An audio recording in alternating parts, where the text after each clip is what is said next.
I also can't believe, guys, that smiling girl is actually me, standing with our honorable chief minister and making myself proud, and taking the prize.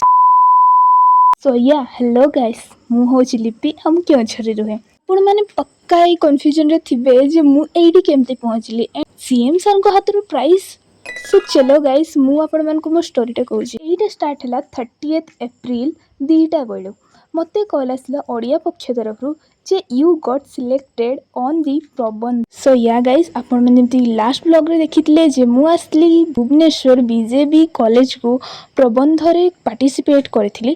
ତ ସେଇଥିରେ ମୁଁ select ହେଇଯାଇଛି state ଲେଭେଲରେ and ଆଜି ଆମର prize distribution ହେବାକୁ ଯାଉଅଛି, ଯେଉଁଟାକି ଆମର honourable chief minister mister Mohan Majhi sir କରିବାକୁ ଯାଉଛନ୍ତି। ଓଭିୟସଲି ମୁଁ ବହୁତ ହି ज़्यादा ଏକ୍ସାଇଟେଡ୍ ଥିଲି ଗାଇସ୍ ସେଦିନ।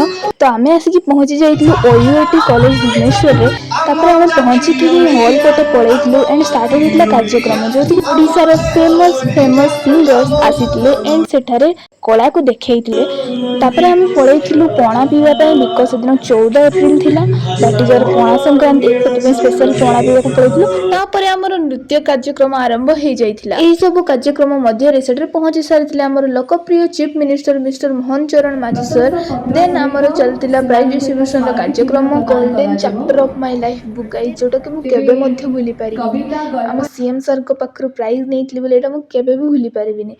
ଆଉ ବହୁତ ମନେ ରହିବ ଏଇ ଦିନଟି। ଆଉ ଇଏ ହେଉଛି ସେଇ କଲେଜ OUAT କଲେଜ, ଯେଉଁଠିକି ଦିନେ ମୋର ବହୁତ ଇଚ୍ଛା ଥିଲା ଏଇଠି ପଢ଼ିବା ପାଇଁ, ଆଉ ସେଇଠୁ ହିଁ ମୁଁ ଦିନେ ପ୍ରାଇଜ୍ ନେଲି। ଏଇଟା କେବେ ମୁଁ ବିଶ୍ୱାସ ମଧ୍ୟ କରିପାରିବିନି। କିଛି ସମୟ ପରେ ଆମେ ସେଠାରୁ ପଳେଇ ଆସିଥିଲୁ। ରୁମ୍କୁ ପହଞ୍ଚି ସାରିଲା ପରେ ଆମେ ଡିନର କରିଦେଇଥିଲୁ ଏଣ୍ଡ ଏତିକି ଥିଲା ଗାଇଜ୍। ଦେନ୍ ଆମେ ନେକ୍ସଟ ଡେ ପଳେଇ ଆସିଥିଲୁ ପୁଣି ଥରେ କେଉଁଝର ଆମ କଲେଜକୁ। ତ ଗାଇଜ୍ ଦେଖା ହେବ ପୁଣି ଥରେ ନେକ୍ସଟ ବ୍ଲଗ୍ରେ। ଆଉ ଏଇଟା ବହୁତ ହି ଲେଟ୍ ହେଇଯାଇଛି, ସରି ଫର୍ ଦ୍ୟାଟ୍ ଗାଇଜ୍।